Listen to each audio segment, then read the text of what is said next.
Et pour revenir sur la réunion d'aujourd'hui à Marrakech en juin duplex depuis notre bureau de Rabat, l'économiste Driss Aissaoui, bonsoir. Bonsoir.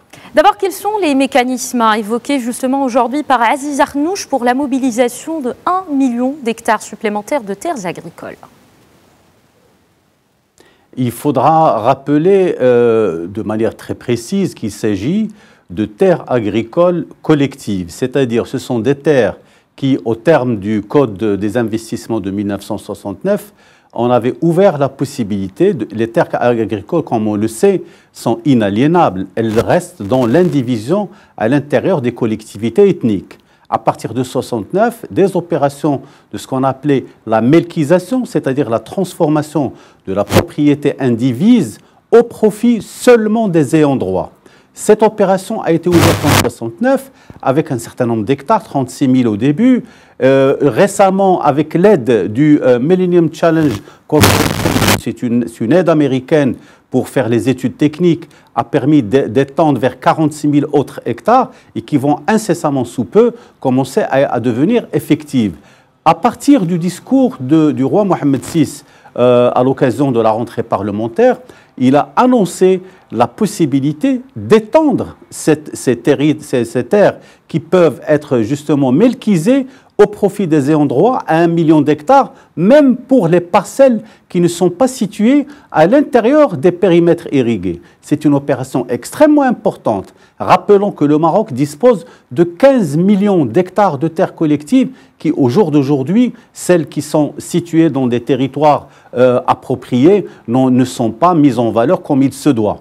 Cette opération devra bien entendu faire un travail technique de terrain de reconnaissance du potentiel agricole de ces terres avec un encadrement juridique, un encadrement technique et même financier pour permettre aux ayants droit qui se verront attribuer des lopins de terre à hauteur de 5 hectares par exploitation pour pouvoir être éligible au financement bancaire, pour pouvoir faire des mises en valeur et des cultures qui peuvent dégager une plus-value agricole importante et élever le niveau de vie de ces agriculteurs. Alors, en parlant justement du secteur agricole de l'Essaïsaoui, la situation du petit agriculteur est une priorité, on le sait.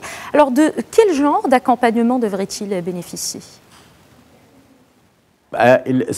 Encore une fois, le discours royal a été très clair.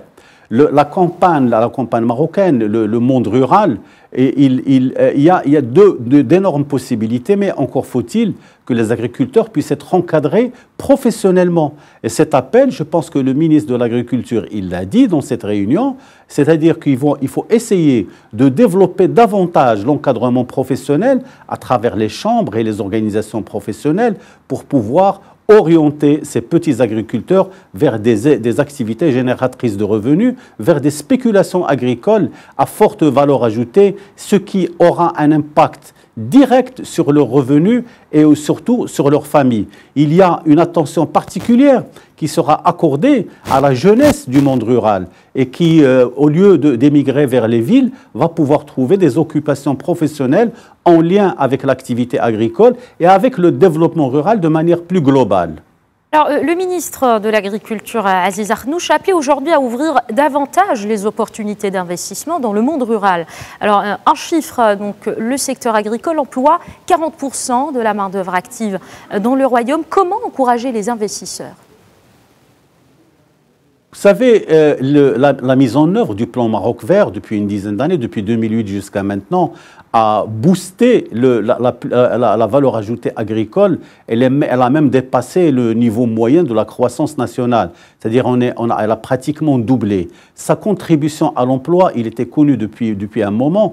Elle est stable, mais elle participe à près à 40%, sinon plus, de cela.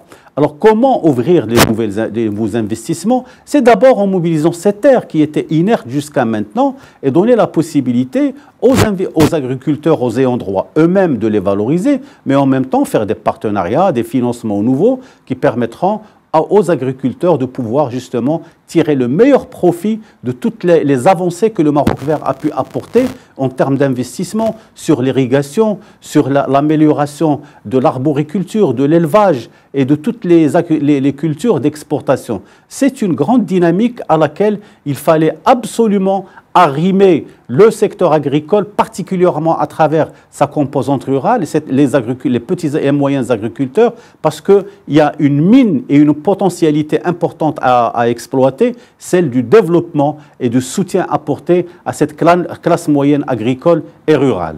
Merci beaucoup, Driss Aissaoui, d'avoir répondu à nos questions en direct depuis Rabat.